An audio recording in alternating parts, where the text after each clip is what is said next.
नमस्कार। आज हम पढ़ेंगे कारिका का लक्षण और उस क्रम में कारिका नंबर 11 आपके सामने प्रस्तुत है। अल्पाभिधानेनार्थो य समासेनोच्यते बुधेः सूत्रतः स अनुपठिता कारिकार्थ प्रदर्शिनी। प्रसंग यहाँ पर है कारिका का लक्षण। यहाँ इस कारिका के द्वारा भरत मुनि कारिका का लक्षण प्रस्तुत कर रहे हैं। अन्वय देखिए।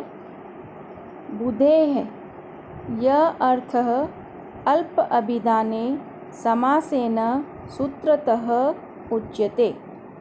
बुधेः यह अर्थ अल्प अभिधानेन समासेन सूत्रतः उच्यते। अर्थ प्रदर्शनी सा कारिका अनुपाठिता। बुधेः यह अर्थ, बुधेः कहा है? विद्वानों के द्वारा। बुधेः विद्वानों के द्वारा। यह अर्थ जब कोई अर्थ अल्प अभिधानेन अल्प शब्दों वाले समासेन सूत्रतः उच्यते संक्षिप्त सूत्र द्वारा अभिव्यक्त किया जाता है, कहा जाता है। अर्थ प्रदर्शनी सा कारिका अनुपाठिता। तो उस अर्थ प्रदर्शनी उक्ति को कारिका कहा जाता है। अर्थात विद्वानों के द्वारा जब कोई अर्थ अल्प शब्दों वाले संक्षिप्त सूत्र द्वारा अभिव्यक्त किया जाता है तो उस अर्थ प्रदर्शनी उक्ति को कारिका कहा जाता है। इसकी व्याख्या देखेंगे आप कि यहाँ पर भरत मुनि द्वारा कारिका का लक्षण स्पष्ट किया जा रहा है और वह कह रहे हैं कि हे महर्षियों, विद्वज्जन स्वभावतः मितभाषी होते हैं। जो विद्वान होते हैं ना, वो उनका स्वभाव होता है मितभाषी, मतलब बहुत सोच विचार करके कम शब्दों में अपनी बात को रखने वाले क्या कहलाते हैं? मितभाषी। तो भरत मुनि कह रहे हैं कि हे महर्षियों, विद्वज्जन स्वभावतः मितभाषी होते हैं। वे अत्यंत संक्षिप्त शब्दों में सूत्रात्मक रूप से गहन बातें कहते हैं। बहुत संक्षिप्त में और सूत्र रूप में बड़ी गहरी और बड़ी बात कहते हैं। अतः गागर में सागर भरते हुए जब कोई विद्वान अल्प शब्दों का प्रयोग करते हुए सूत्र रूप में कोई बात कहता है तथा उसकी बात अर्थ गौरवपूर्ण भी होती है तो उसकी वह उक्ति कारिका कहलाती है। तो कारिका क्या होती है कि अल्प शब्दों का प्रयोग करते हुए सूत्र रूप में कोई बात कही जाती है और वह अर्थ गौरवपूर्ण बात होती है तो उस उक्ति को कारिका कहते हैं।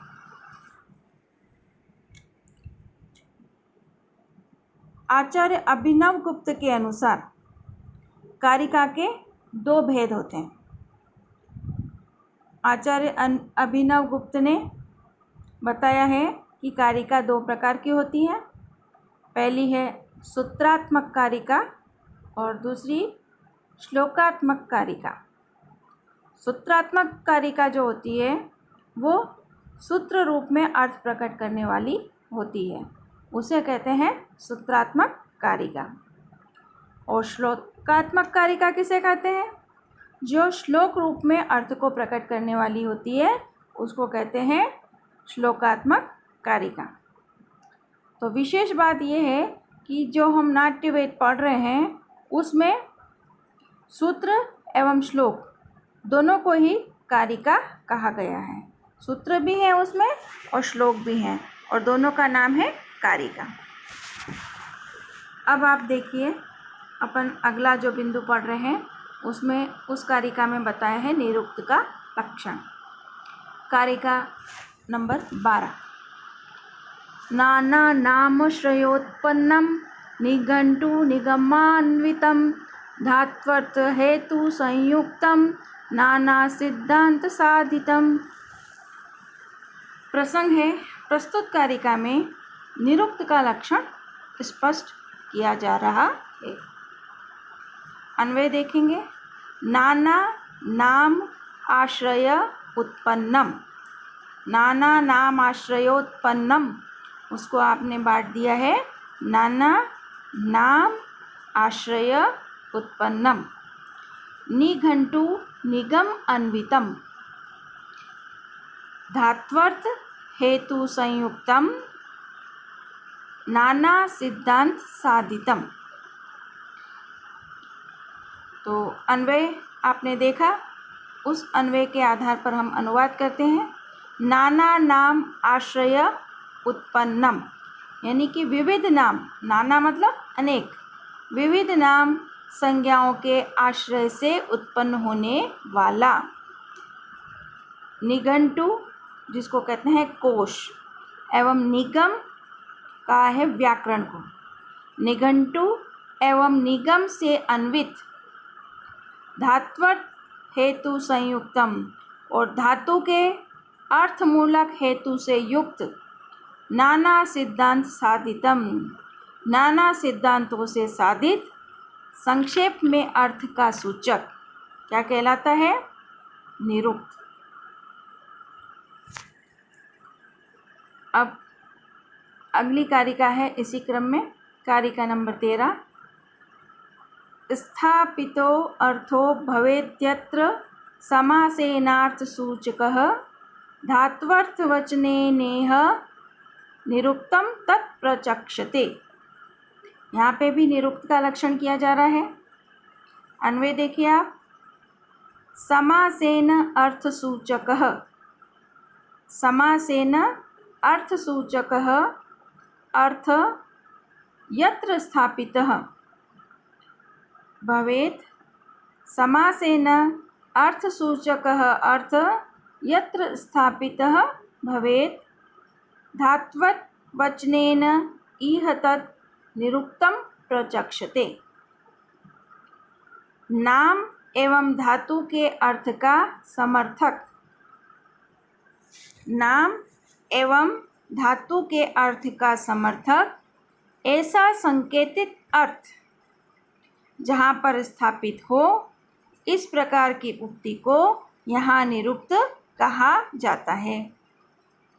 व्याख्या देखेंगे इस कारिका की कि जो नाट्यशास्त्रकार हैं भरत मुनि, वो निरुक्त की विवेचना प्रस्तुत कर रहे हैं और कहते हैं कि किसी भी विषय की समीक्षा करने हेतु 3 सोपान होते हैं, 3 सीढ़ियां हैं जिसके आधार पर हम किसी विषय की समीक्षा कर सकते हैं।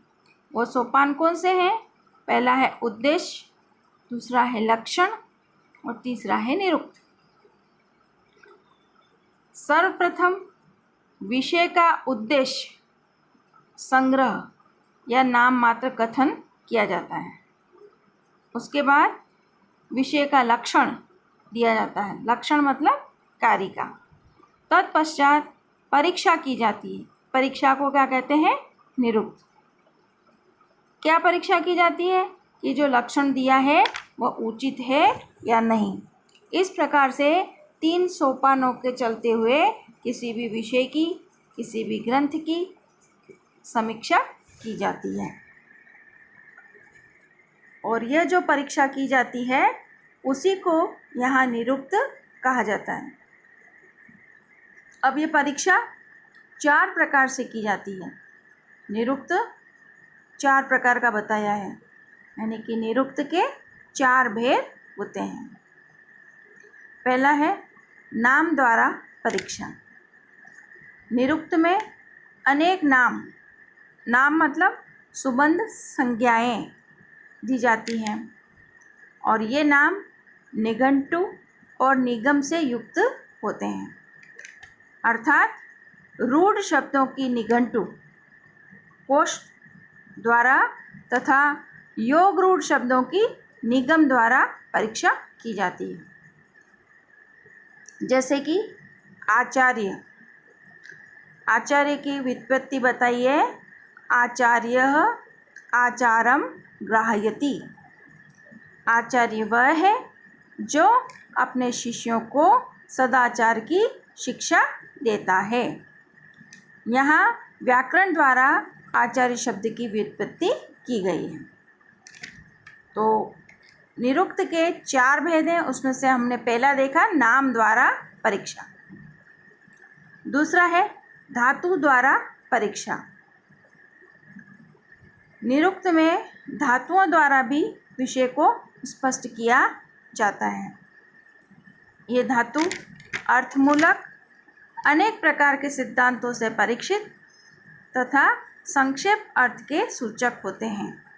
जैसे रसः, रस्यते इति रसः, रस्यते इति रसः, जिससे रस आए वह रस कहलाता है। रस का मतलब आनंद। यहाँ रस्यते धातु द्वारा विषय स्पष्ट किया जा रहा है। रस्यते इति रस, तो इस रस किसे कहते हैं उसको स्पष्ट करने के लिए किसका प्रयोग किया गया है? रस्यते, इस धातु का प्रयोग किया गया है। इसलिए ये धातु द्वारा परीक्षा की विधि है।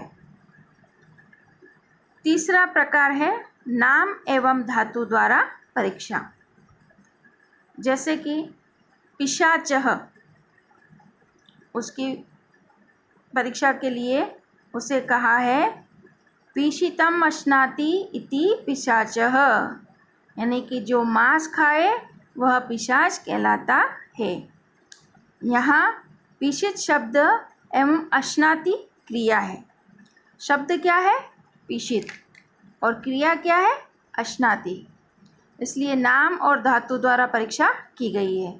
पीशित शब्द और अश्नाति क्रिया द्वारा विषय को स्पष्ट किया जा रहा है और पिशाचः शब्द बना। अगला है संकेत द्वारा परीक्षा। पाणिनि मुनि ने संकेत रूप में कहा वृद्धि। पाणिनि मुनि ने बोला वृद्धि, तो इस वृद्धि का तात्पर्य होगा वृद्धिरादेच तथा वृद्धिरेचि, इन सूत्रों की विस्तृत व्याख्या। इस प्रकार जहाँ उक्ति हो उसे निरुक्त कहा जाता है। अब अगली कारिका देखिए, कारिका नंबर 14। संग्रहो यो मया प्रोक्तः समासेन द्विजोत्तमः विस्तारं तस्य वक्ष्यामि सनिरुक्तं सकारिकम्। यहाँ प्रसंग है, प्रस्तुत कारिका में भरत मुनि द्वारा संग्रह की विस्तृत व्याख्या का प्रतिपादन किया जा रहा है। अन्वय देखेंगे आप। हे द्विजोत्तमाः, मया समासेन यह संग्रह प्रोक्तः तस्य सकारिकां सनिरुक्तं विस्तरं वक्ष्यामि। अनुवाद। हे द्विजोत्तमा, हे श्रेष्ठ ब्राह्मणों, द्विज मतलब ब्राह्मण, ब्राह्मणों में उत्तम। हे द्विजोत्तमा, हे श्रेष्ठ ब्राह्मणों, मया समासेन मेरे द्वारा संक्षेप में यह संग्रह प्रोक्त, जो संग्रह कहा गया है उसी का अब मैं लक्षण यानी कि कारिका तथा परीक्षा अर्थात निरुक्त सहित वर्णन करता हूँ। हे श्रेष्ठ ब्राह्मणों, मेरे द्वारा संक्षेप में जो संग्रह कहा गया है उसी का अब मैं लक्षण तथा परीक्षा सहित वर्णन करता हूँ। तो नाट्य शास्त्रकार जो हैं आचार्य भरत मुनि, वो उपस्थित जिज्ञासु महर्षियों से कह रहे हैं कि हे द्विजोत्तमों, मैं आपके समक्ष संग्रह का कथन कर रहा हूँ। अर्थात संग्रह यानी उद्देश्य के 11 अंगों का उन्होंने कथन किया। क्या बताए थे 11 अंग? अपन पहले पढ़ चुके हैं। संग्रह के 11 अंग कौन से? पहला है रस, दूसरा भाव, तीसरा अभिनय, चौथा धर्मी, पांचवा वृत्ति, छठा प्रवृत्ति, सातवां सिद्धि, आठवां स्वर, नौवां है वाद्य, 10वां गान और 11वां है रंग। इसका मैंने नाम मात्र से कथन किया है, मतलब सिर्फ अंगों को मैंने बताया कि रस क्या है ये नहीं बताया, खाली नाम मात्र से कथन किया है। तो अब मैं आपके प्रबोधनार्थ, आपके ज्ञान को बढ़ाने के लिए संग्रह के इन 11 अंगों का विस्तृत लक्षण करते हुए उनकी परीक्षा का भी विवेचन कर रहा हूँ। आप ध्यानपूर्वक मेरी बातों का श्रवण करें। तो यहाँ विशेष क्या है? उद्देश्य, लक्षण और परीक्षा। उद्देश्य को संग्रह कहते हैं, लक्षण को कारिका, परीक्षा को निरुक्त कहा गया है। धन्यवाद।